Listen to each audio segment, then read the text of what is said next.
The latest Samsung Galaxy J7 was unveiled in Europe just over a month ago, and since then AT&T has started selling its own Galaxy J7 2017, with specs and styling much more akin to the J7V released for Verizon in March.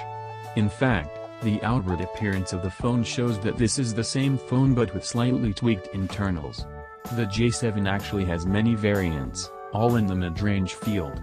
This particular one seems to blend elements from Verizon's J7V, released in March, and the unlocked 2016 Galaxy J7, which was released in April of last year. Selling for $240 off contract, AT&T's new J7 2017 has a lot of competition. This price and configuration lands it in the company of the higher-spec 2016 J7, Motorola's consistent and reliable G series, and even some solidly spec Chinese brands, like the well-received Honor 6X. Leaving aside screen size, the iPhone SE also competes in this price range. So, does this mix-and-match remix offer enough of Samsung's flair and capability to win out decisively over these highly competitive, unlocked, and AT&T-friendly mid-rangers?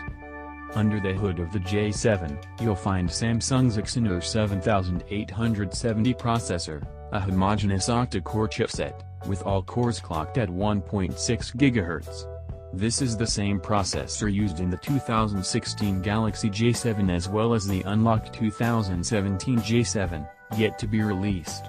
Of course, the speed demon in us would have liked to have seen the 7880 instead, which is clocked at 1.9 GHz and accepts UFS 2.0 storage for much faster read and write speeds, but, in all reality, the target demographic for this phone likely won't see or care about the difference. This speaks largely to Samsung's ability to keep an older processor capable, achieving solid results not just in the build of the phone, but their in-house silicon as well. Paired with 2 GB of RAM and 16 GB of ink storage, users won't be burning the house down with blazing speeds, but they won't want for much either. Navigating the OS and multitasking, you'll find only slight pauses here and there, but the overall feeling is smooth and responsive. Like most mid-rangers, gaming is doable, but less than optimal. This will be where you see the display's true colors, so to speak. Gaming on this 5.5-inch 720p screen shows the display in its worst light, producing more perceived grain and pixelation than in any other usage scenario.